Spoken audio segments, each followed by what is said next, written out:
Ndaguhaye kaze muri kino kiganiro wowe uri kurankurikirana ndi Asher niyo nizigiye nezerejwe no kubana nawe kugira ngo ndakuganirira no majambo. Kiganiro ni itara, jambo ry'Imana niryo tara rimurika mu buzima bwacu tukabaho mu muco.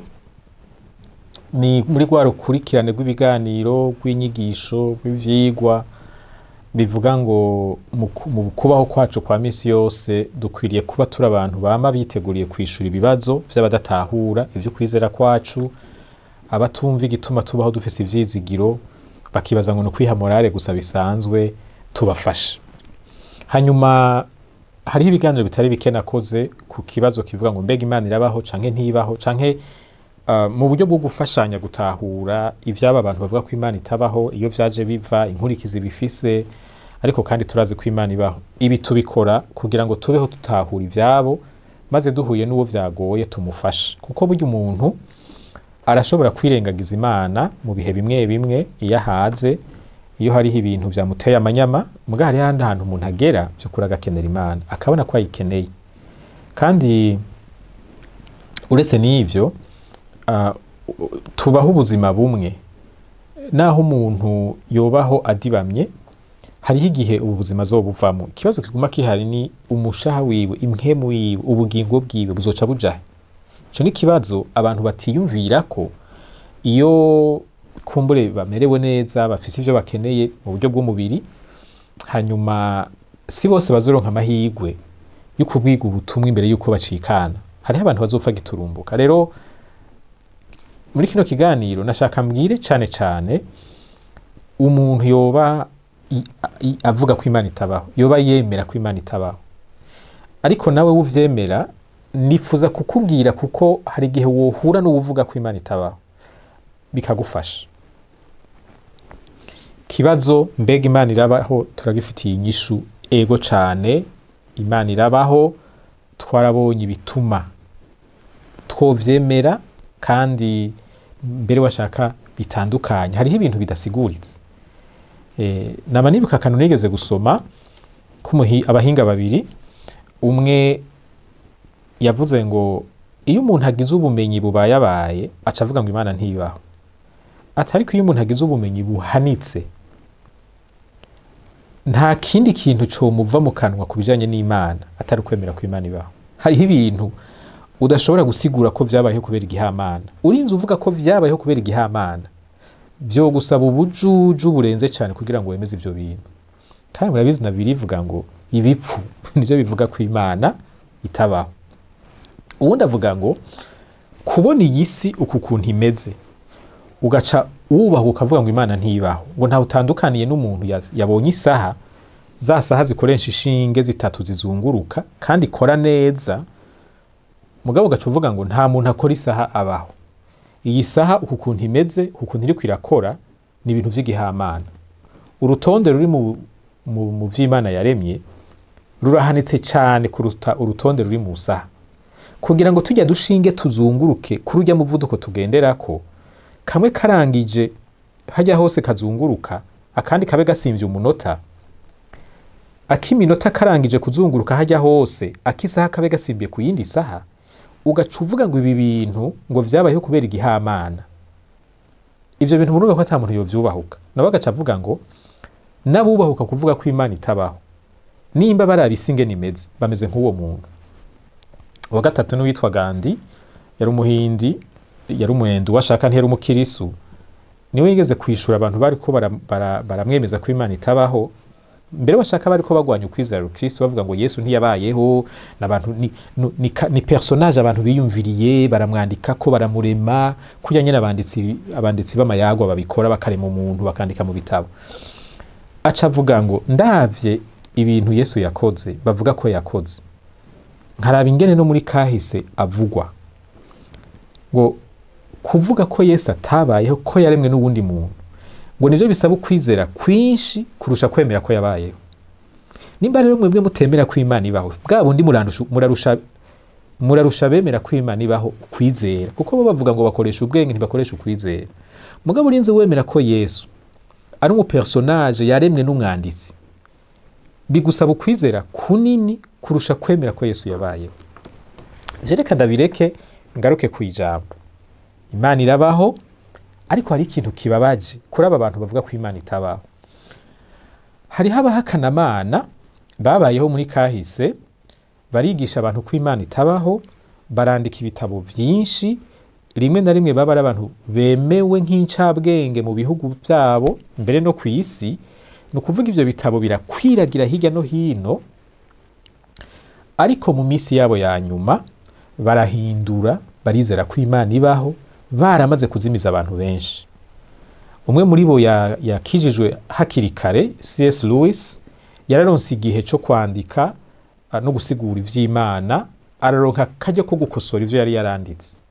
Aha nama nibuka umuririmbyi umwe w'umurundi yitwa Nikiza David, yabayeho aririmba indirimbo nyene zitarimwe ivy'agakiza, ntiyarakijijwe. Mu minsi yiwe ya nyuma arakizwa, yibuka indirimbo yaririmbye, yibuka ubutumwa butari bwiza yatanze, maze yipfuza kubona izo ndirimbo zikuweho. Bavuga ko yoba yaragiye gusaba ngo indirimbo zose yasohoye zarimwe amajambo abona ko yozimiza abantu ngo zikugweho ntizisubire kuvuzwa, ariko barabimwankira ko bavuga bati uwo n'umuco ni kahise k'ivy'indirimbo mu Burundi. Acaririmba indirimbo asaba imbabazi abantu bose yazimije kubw'indirimbo yaririmbye imbere. Aba bantu bakinisha ukubaho kw'Imana bagaca bashaka no kuvyigisha abandi, bakoze ikosa rinini cyane, kuko hari igihe bagendegwa mu minsi yabo ya nyuma bagakizwa, mugabe ikibazo gica kiguma ari cakindi. None ba bantu wazimiza nabo bica bigenda gute? Mu nkundirije tubirekera Imana, ariko nimwahura n'umuntu agendera avuga ko Imana itabaho, muze mumufashe. Vyoba vyiza ubigumanye muri wewe, ntuze uravyigisha abandi. None ni wakizwa ko mbona ukiri muzima utarapfa, ejo ushobora kugenderwa n'Imana ugahindura. Aba bantu bose uri kurababwira uzobibuka, usubire inyuma ubasaba imbabazi, ubahanure. Ntubona ko uzohava uba ca gitsitaza Yesu yavuga. Hariho umugabo yitwa Oscar Wilde, yari umwanditsi akomeye cyane w'amayagwa literature wo muri Irlande, yabayeho mu mwaka w'1854 afa mu mwaka w'1900. Uyu mugabo yari umuntu atemera ko Imana ibaho, kandi kubera yari umwanditsi cyane yubashwe, abantu benshi baremeye ibintu vyiwe. Mugabo ageze ku mfiro aca arihana, bavuga ko yihaniye ku mfiro. Yarazimije abantu mu myaka n'imyaka. Ivy'Imana n'abatemera kwibaho hari ibintu bakwiye kwiyubarako, kuko hari ibintu bigoye gufuta iyo wamaze kubikora. Kandi ukiri muzima ntushobora kunyemeza yuko utazobifuta. Hariho n'uwundi nzi hani wacu mu Burundi, yari incabwenge nawe, ubu ntakiri muzima. Yarasuzugura cyane abakizwa, abantu baja gusengana gutumwanya Imana ntibaho ivyo bintu babahenze. Yari yabizatambuye mu makaminuza y'Iburaya aho yari yaragiye kwiga. Yari umuntu nyene yirata cyane, asuzugura umuntu wese akijijwe. Hanyuma Imana iramugendera arakizwa, mu nyuma arakira agakiza, yapfuye yari ihanye. Ico rero ko ndavuga, ibintu vy'Imana ni ibintu umuntu akwiye kwitondera. Naho wowe utavyemera, si vyiza gucugirisha akaryinshi, kuko urashobora kumera nka Pawulo, ukaja ngaho ugafata n'aba bakirisu, mu nyuma ukagaruka gukorera babandi nyene wafata nabi. Uretse ko Pawulo Imana yamutabaye, araronka imyanya yo gukora, arakosora ivyo yononye, arakwiragira hirya no hino arigisha ijambo ry'Imana. Si vyiza ko umuntu apfa ivyo yemeye ngo nukubera abonye amakosa y'umuntu yizera Imana canke inyifato adashima kwishengero. Naravuze ko kimwe mu vyatumye babantu b'incabwenge bo mu kinjana c'17 n'umunani Iburaya bashigikira ko Imana itabaho, ibi vyizerwa mpakanamana, bafatiye ku makosa yakozwe n'amashengero amwamwe. Mbere washaka si n'ishengero ryose, umuntu avuze gutyo abarimo no kurenza urugero, n'abantu bamwe bamwe baba bari mu mashengero, kuko naho habaye intambara saba Kristo bose bari bazishigikiye, si n'abarongozi b'amashengero bose baba bazishigikiye. Haba hari abantu kumbure bafise influence nini bashobora gutuma ishengero rifata ibigwanisho rikagira umugwi w'abagwanyi. Rero bari abantu bafatiye kuri ivyo bintu baca baremeza ko Imana itabaho. Ni vyiza ko dutandukanya abantu n'Imana. Iyo umuntu aguhemukiye ntubuhemukiwe n'Imana, ubuhemukiwe n'umuntu. kandi umuntu arakizwa mugabo aragumana agatima nkundacaha la nature pécheresse, kandi ako iyo asamaye akakumviriza karashobora kumukoresha amakosa. Namwe murabizi yuko mutama mukora ibigororotse imisi yose, ariko nk'abantu b'Imana twarahawe kugororoka gutuma dushobora kwegera Imana n'igihe twacumuye tugasaba Imana imbabazi, ubucuti bwacu nayo bukabandanya. Ico ndiko ndavuga niki, uzohura n'abantu batameze neza, n'abantu badakora ibitunganye, muga ntukwiye guca wanka Imana kubera ivyo. Ariko tubandanye ca kibazo, ingaruka kwizera Imana kugira mu buzima bw'abizera. Naravuze muri rusangi ko bitegerezwa kugira ico bihinduye mu mibereho yacu. Hariho ubuzima bwo guhinduka dutegerezwa kubamwo iyo twemera vy'ukuri ko Imana ibaho. Nashaka muri kino kiganiro ufate uruhande rumwe ku ruhande rw'abarongozi. Umurongozi avuga ko Imana ibaho, avyemera, avyizera, avyatura, ntashobora kubaho nk'umurongozi atavyizera. Nimba wizera ko Imana ibaho ukabura umurongozi, hariho ubudasa Imana yiteze kubona mu buzima bwawe. Hari ijambo nashaka ko dusoma muri Nehemiya 5:14, 15 na 16.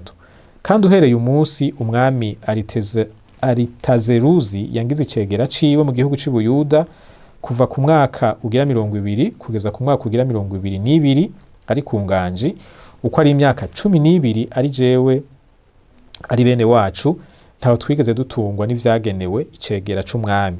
Ariko abantanguriye mu gutwarira umwami bararuhije abantu, kuko bagenda babatoza ivyo kurya n'umuvinyu hamwe na shekeri z'ifeza 40, mbere n'abasavyi babo bagatwaza abantu amanyama. Ariko jewe sinigeze ngenza gutyo, kuko nubaha Imana, ariko nagize umwete wo gukora nuba kugo ruhome, nta tongo na rimwe twaguze, kandi n'abantu banje bose bama bakoranira kuri ico gikorwa. Hariho ibindi yabandanije avuga. Nehemiya amaze kugenwa ngo arongore intara y'Ubuyuda, yasanze hariho intwaro mbi, intwaro y'agahotoro, intwaro yo gucuranguza bene gihugu biciye mu makori menshi cane, barakena barambara ibara kubera iyo ntwaro. Hanyuma ahashitse baca baraza baramutakambira ngo ahindure ivyo bintu. Amenye ko ivyo bintu bibaho, yaciye afata ingingo yo kubihagarika. Yari afise ubwo bubasha, yari buramatari, arabihagarika, bashobora gusomeka igisomwa cose mukabibona. Mugabo aca afata n'iyindi ngingo ko atazosubira kwakira amafaranga yo kumutunga, les frais d'intendance, kuko yaciye yumva ko ava muri uko gucumukura no kumererwa nabi kwa bene gihugu. Aca afata ingingo yo kugaburira abantu bose bakorana akoresheje uburyo bwiwe, aho gutora mu bene gihugu ahitamwo kugaburira abo bantu akoresheje uburyo bwiwe, kandi afata ingingo yo kutagura itongo na rimwe muri ako karere mu kiringo c'imyaka 12, kuko abantu bari bakenye cyane bagurisha amatongo bagaca baza kubabaja. Avuga ati iryo tongo ntaryo no kubahuka ngo ngure, noba nguze ubuzima bw'umuntu. Ngiyi nyifato y'umurongozi azimana. Mbega ibi bintu Nehemiya yakoze kuri wowe bisigura iki? Kutaremera burongoye bisigura iki? Gukoresha uburyo bwawe hakubaremera bisigura iki? Ndagutera intege ngo wiyubare cyane niba uri umurongozi mu kuntu ukora igikorwa c'uburongozi. Witwararike kumenya iyo Mana wizera yiteze iki ku muntu yitwa umurongozi. Mbega ivyo yiteze nivyo uri kurakora, cyangwa uri kukurikira ivyo ubona n'abandi bose bakora? Nkuko womenga ni ibihari nivyo utegerezwa kugenderamwo. Imana yawe irafite ivyo kwiteze ko. Wowe nturi Herode, wowe nturi Pilato, wowe uri umwana w'Imana. Abana b'Imana barafise inyifato Imana ibasaba, ni iyi nyifato ya Nehemiya. Ndagusaba ngo uze wige rwose iki gice ca 5 ugisoma ucitondeye, urabe ingene Nehemiya yakoze igikorwa c'uburongozi. Yavuze ngo ivyo nabikoze kubwo kubaha Uhoraho. Amafaranga yarayakeneye, kujya neza yarabikeneye, koroherwa yarabikeneye, mugabo kubwo kubaha Uhoraho aravuga ati sinovyubahuka ngo nakira aya mafaranga. Wewe zijya ngingo ufata zirimo kubaha Uhoraho? Kujya kuntu ufata bukoresha birimo kubaha Uhoraho? Wisunga iki mu kuvuga ngo uburongozi bwanje bumera gutya na gutya na gutya? Abarongozi bemera ko Imana ibaho barafise ukuntu bakora igikorwa c'uburongozi mu buryo buhwanye n'ivyo Imana ishaka. Ndagushimiye cyane ku mwanya wafashe, ndizera yuko hari ico wakuyemo. iki kibazo kijanye n'ukwemera kw'Imana ibaho canke itabaho kigarukiye hano. Mu biganiro bikurikira tuzohera dutandukira ibindi bibazo bidufasha kuba abantu bari ekipe bafise ibikenewe kugira ngo dufashe abazazaniwe ku bijanye n'ivyo kwizera kwacu. Imana iguha umugisha.